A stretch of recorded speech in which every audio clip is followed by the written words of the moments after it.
यीशु पर मुकदमा। मत्ती 26 और 27, मरकुस 15, लूका 22, यूहन्ना 18 और 19।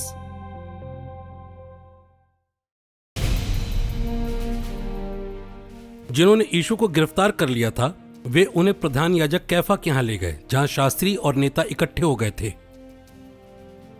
पतरस कुछ दूरी बनाकर यीशु के पीछे पीछे चले।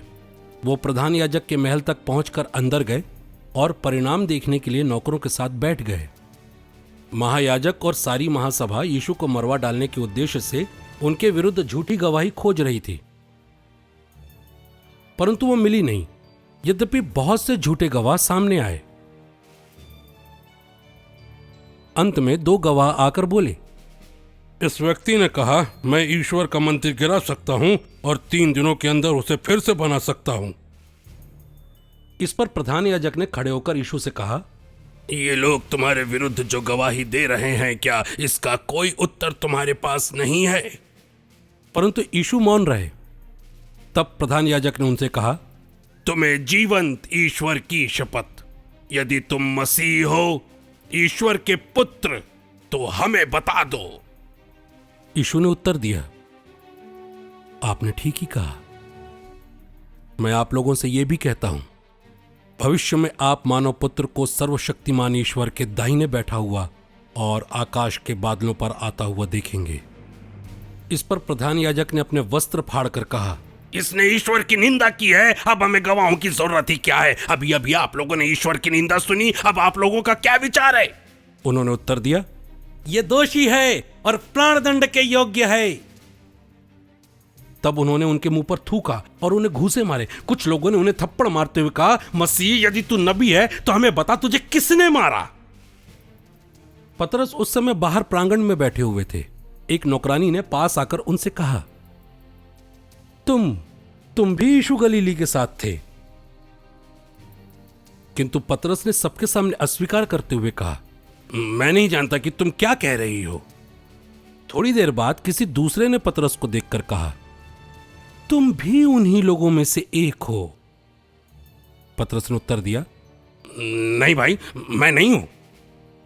करीब घंटे भर बाद किसी दूसरे ने दृढ़तापूर्वक कहा, निश्चय ही यह उसी के साथ था, यह भी तो गलीली है। पतरस ने कहा, अरे भाई, मैं नहीं समझता कि तुम क्या कह रहे हो।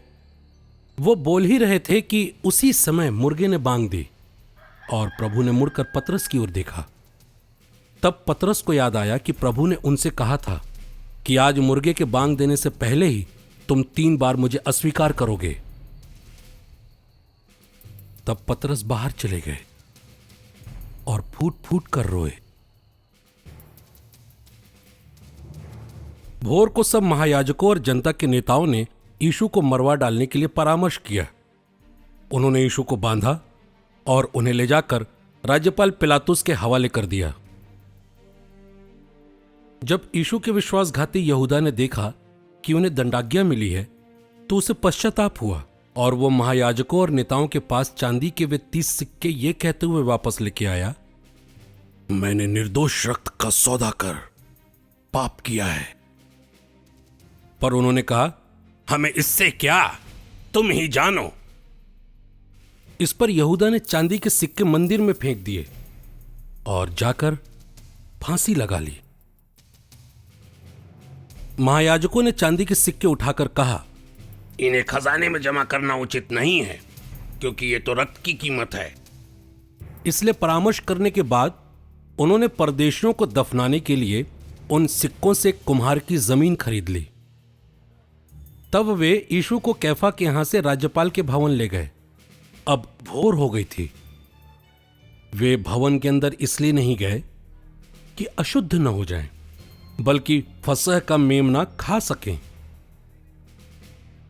पिलातुस बाहर आकर उनसे मिले और बोले, आप लोग इस मनुष्य पर कौन सा अभियोग लगाते हैं?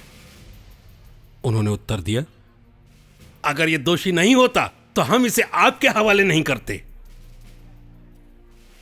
पिलातुस ने उनसे कहा, आप लोग इसे ले जाइए और अपनी संहिता के अनुसार इसका न्याय कीजिए। यहूदियों ने उत्तर दिया, हमें किसी को प्राणदंड देने का अधिकार नहीं है। ये इसलिए हुआ कि यीशु का वो कथन पूरा हो जाए जिसके द्वारा उन्होंने संकेत किया था कि उनकी मृत्यु किस प्रकार की होगी।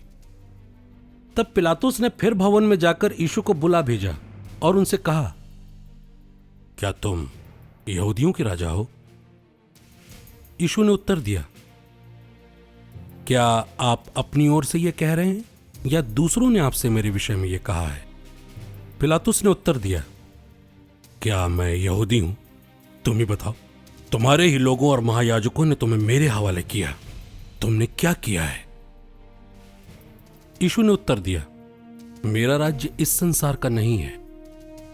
यदि मेरा राज्य संसार का होता तो मेरे अनुयायी लड़ते और मैं यहूदियों के हवाले नहीं किया जाता, परंतु मेरा राज्य यहां का नहीं है।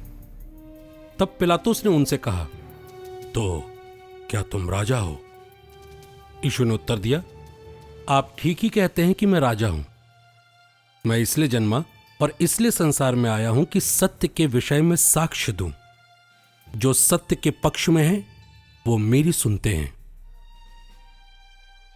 पिलातुस ने पूछा, सत्य क्या है?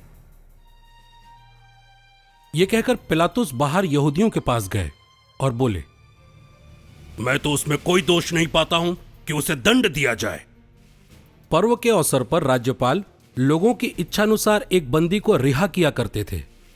उस समय बरअब्बा नामक व्यक्ति बंदी गृह में था, जिसने राजद्रोह के समय हत्या की थी। तब भीड़ आकर राज्यपाल से निवेदन करने लगी कि आप अपनी प्रथा के अनुसार एक बंदी को रिहा करें। तो पिलातुस ने उनसे कहा, क्या तुम लोग चाहते हो कि मैं तुम्हारे लिए यहूदियों के राजा को रिहा करूं? वो जानते थे कि महायाजकों ने ईर्ष्या से यीशु को पकड़वाया है। पिलातुस न्यायासन पर बैठे हुए थे कि उनकी पत्नी ने कहलवा भेजा, उस धर्मात्मा के मामले में हाथ नहीं डालना, क्योंकि उन्हीं के कारण मुझे आज स्वप्न में बहुत कष्ट हुआ।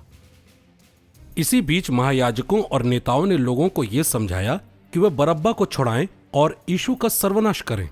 राज्यपाल ने फिर उनसे पूछा, तुम लोग क्या चाहते हो? दोनों में से किसे तुम्हारे लिए रिहा करूं? उन्होंने उत्तर दिया, बरअब्बा को। तब पिलातुस ने यीशु को ले जाकर कोड़े लगाने का आदेश दिया।